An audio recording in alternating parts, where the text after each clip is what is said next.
Bhojpuri cinema से बड़े बड़े सितारे हुए और बड़े बड़े सितारे राजनीति में आए, लेकिन अब की बार एक सितारे की चर्चा है, खेसारी यादव।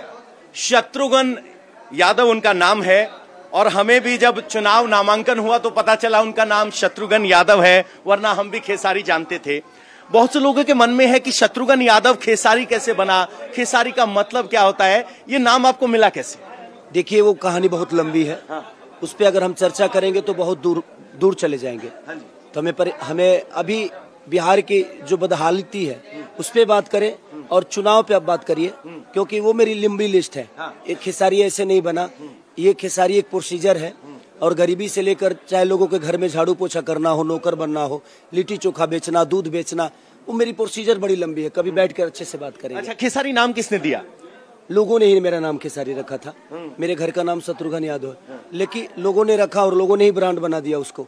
अब शायद बारी है शत्रुघ्न को बेहतर करके उस शत्रुघ्न को भी बड़ा बनाना। जनता के बीच जा रहे हैं तो क्या आप संवाद कह रहे हैं? क्योंकि जब भी कोई सितारा आता तो उम्मीद की जाती कोई गाना सुनाएगा, कोई बात बताएगा।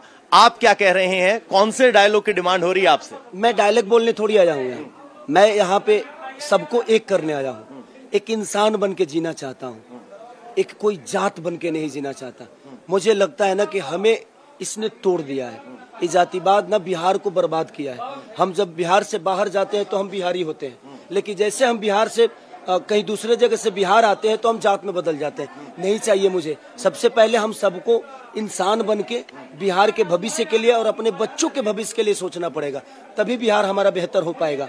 जितने भी शहर हैं, शहर में जाइए, कोई आपसे जात नहीं पूछता है कि आप किस जाति से हो। आपके साथ बैठेगा, खाएगा, उठेगा, बगल में ही घर है, कोई जात नहीं पूछता है और फिर प्रेम से अपनी चीजों को चलाता है, क्योंकि वहाँ पे रोजगार है। इसलिए किसी को किसी से लेना देना नहीं है। वो अपने बेहतर के लिए और अपने राज्य के बेहतर के लिए जो बेहतर होता है वो करते हैं। इसलिए आप जनता से क्या अपील कर रहे हैं, क्या विजन रख रहे हैं? अगर खेसारी सियासत में आए, हमने आपका कल एक भाषण सुना, आप कह रहे तो मैं तो विधायक नहीं बनना चाहता, ना विधायक बनना चाहता था, फिर कैसे राजनीति में खिंचे? मैं आज भी विधायक बनना नहीं चाहता। मैं बेटा बन के और भाई बन के जीवन को चलाना चाहता हूँ। मैं सबको लेकर चलना चाहता हूँ, क्योंकि मेरे जीवन में ना जो बदलाव हुआ है वो किसी एक की वजह से नहीं हुआ है। हर वर्ग के लोगों ने मुझे सुना है, हमें जाना है, हमें देखा है। चाहे मेरी फिल्मों की बात करिए, मेरे गानों की बात करिए, तो मैं किसी एक समुदाय के सुनने की वजह से बड़ा नहीं हुआ।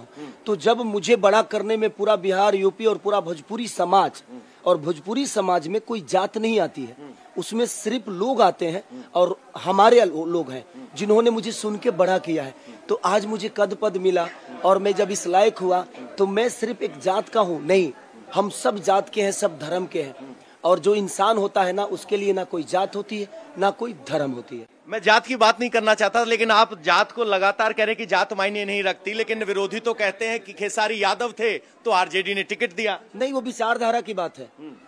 घर में एक दूसरे से नहीं पड़ता है। दो भाई, चार भाई हैं तो दो भाई में बहुत बेहतर होता है, और दो भाई लड़के अपना बैठे होते हैं, तो वो भी कोई विषय नहीं है विरोधियों को बोलने के लिए। सच पूछिए तो कल परसों मोदी जी शायद आ रहे हैं, आप उनका अगर इंटरव्यू करने का मौका मिला तो उनसे एक सवाल जरूर करिएगा कि मोदी जी, लालू यादव के बारे में बोलने के अलावा आप लालू यादव को थोड़ी सी साइड कर दीजिए, अपना काबिलियत बता दीजिए और आपने बिहार के लिए क्या किया है हमें सिर्फ अपनी उपलब्धि बता दीजिए। और भाजपा के किसी नेता से सिर्फ इतना ही पूछिए कि आप लोग लालू जी के जंगल राज को छोड़ दीजिए, अपनी उपलब्धि सिर्फ जनता के बीच में बता दीजिए कि आपने 15 साल में जनता के लिए, सबने आप पे विश्वास जताया, आपने जनता के लिए क्या दिया।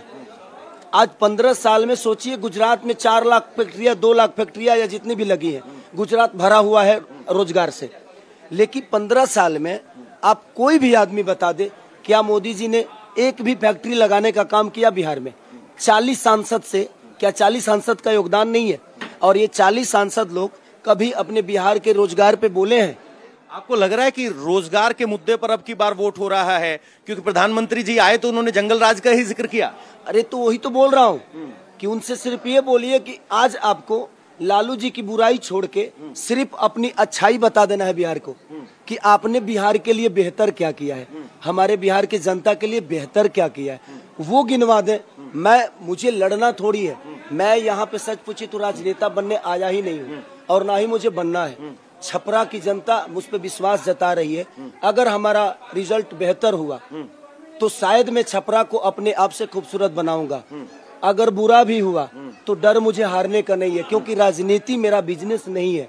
राजनीति में आ गया, भगवान ने मुझे भेज दिया तो प्रयास करूंगा कि छपरा को बेहतर जितना हो सकते, लोगों के प्यार से, लोगों के आशीर्वाद से छपरा को अपने आप से भी ज्यादा खूबसूरत बना दूं। आरजेडी में आपका सफर कैसे शुरू हुआ? आरजेडी ने आपको याद किया कि आप आरजेडी के पास पहुंचे? कैसे इस विचारधारा का मिलन हुआ? हमें सिर्फ आज के डेट में रोजी रोजगार के अलावा मुझे कुछ नहीं दिख रहा है। छपरा के बेहतर के अलावा आरजेडी में कैसे गया, कब गया, ये बात का विषय है, वो छोड़ दीजिए, वो लंबी चीजें हैं।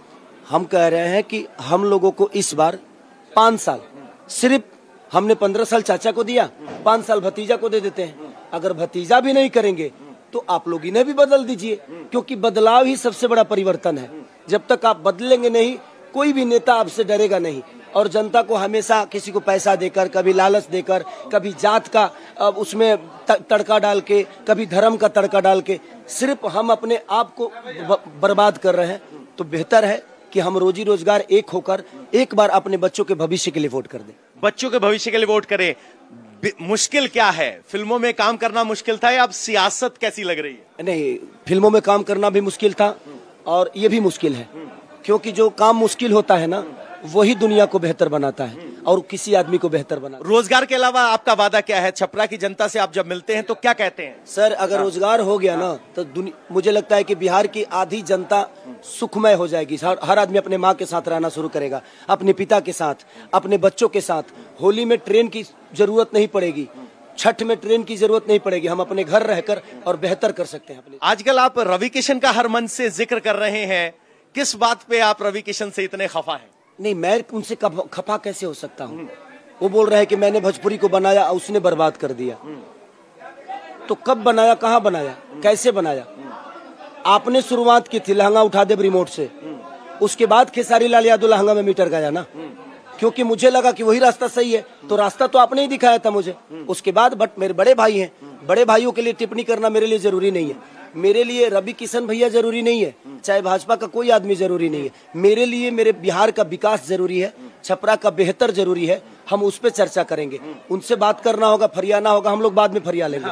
लेकिन अभी जो समय एक बयान का जिक्र कर रहे थे इसलिए सवाल आया। आप अक्सर कह रहे हैं कि वो कौरवों की तरफ चले गए हैं, उनका एक ऐसा बयान था जिसका आप स्पष्टीकरण बताइए। मैं कृष्ण वंशज हूँ, तो ये बताइए कि वो कौरव की तरफ है कि मैं पांडव की तरफ हूँ? कृष्ण वंशज तो मैं हूँ, तो कौन कौरव की तरफ है, कौन पांडव की तरफ है? विषय वो नहीं है सर।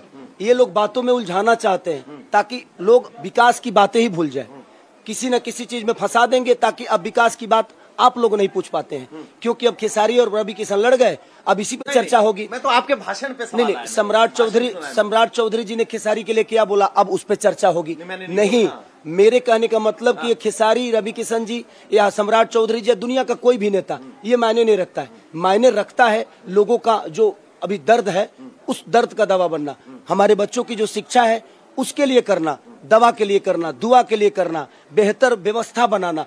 हमें रोजगार पे बात करना है, उसके अलावा हमें किसी पे टिप्पणी नहीं करना है। जितने भी हैं सब मेरे पूजनीय आदरणीय है, उनसे मेरा कोई द्वेष नहीं है, उनसे कोई मेरा नफरत नहीं है। आज भी बड़े भाई हैं, कल भी थे और आजीवन मेरे बड़े भाई की तरह ही रहेंगे। बस एक आखिरी सवाल, आपकी पहचान भोजपुरी गायकी से हुई, भोजपुरी भाषा से हुई, लेकिन जब आप किसी पार्टी को ज्वाइन करते हैं तो फिर उस पहचान को भोजपुरी क्या बिखराव होता है पार्टी लाइंस पे, या भोजपुरी अपने गायक को पार्टी लाइंस के पार प्यार देता है? नहीं, देखिए, बीजेपी में गए तो बहुत प्यार मिला, वहां तो 3 स्टार। मैं हमेशा से उनका प्रचार किया हूँ, कई जगह किया हूँ, बट मैं एक भाई के लिए गया था। मैं किसी पार्टी विशेष का आदमी नहीं हूँ, मैं एक भाई के लिए गया था। मनोज भैया मेरे भाई हैं, रवि भैया मेरे भाई हैं, दिनेश भैया मेरे भाई हैं। तो मैं एक भाई और मैं एक रिश्ते के लिए गया था। मैं पार्टी वाला आदमी हूँ ही नहीं, मैं किसी पार्टी का हो ही नहीं सकता। आप तो यहाँ भी कहते हो कि आरजेडी बदल देना अगर बेकार निकले तो। क्योंकि मुझे मेरा राजनीति बिजनेस नहीं है, इसलिए मैं कह रहा हूँ कि अगर कोई आपके लिए काम नहीं कर रहा है तो भाई बदल दो। बदलोगे तभी आदमी डर के आपके लिए बेहतर कर पाएगा, समझ गए ना? तो इसीलिए मैं बोल रहा हूँ। रोजगार पे तेजस्वी ने कहा कि हर घर सरकारी रोजगार, क्या संभव होगा? बिल्कुल, अगर वो बोले हैं तो उनको देना पड़ेगा, नहीं देंगे तब उसके बाद का विषय है ना। लेकिन ये तभी संभव है जब उनको आप सत्ता में लाओगे। सत्ता में लाकर एक बार देख लो कि उन्होंने जो वादा किया पूरा नहीं किया उसके बाद उनको जवाब दे दो अपने वोट के माध्यम से, तो क्या फर्क पड़ता है? मैं कहाँ गलत बोल रहा हूँ? मैं सही तो बोल रहा हूँ कि बदलाव ही जीवन का सबसे बेस्ट चीज है। बदलो, उसके बाद अपने आप चीजें बदल जाती है। तो यहाँ खेसारी कह रहे हैं कि एक मौका दीजिए, पहले चाचा को दीजिए, अब की बार भतीजे को दीजिए, ना काम करे तो बदल दीजिए, लेकिन कह रहे हैं कि जाति के चश्मे से वोट मत कीजिए। खेसारी लाल यादव नहीं है, खेसारी लाल भोजपुरी गायक है और वो सब जात समाज को इंसान के तौर पर अपने आप को पेश कर रहे हैं और कह रहे हैं राजनीति उनका पेशा नहीं है, और यही बात वो मन से कहते हुए दिखाई देते हैं।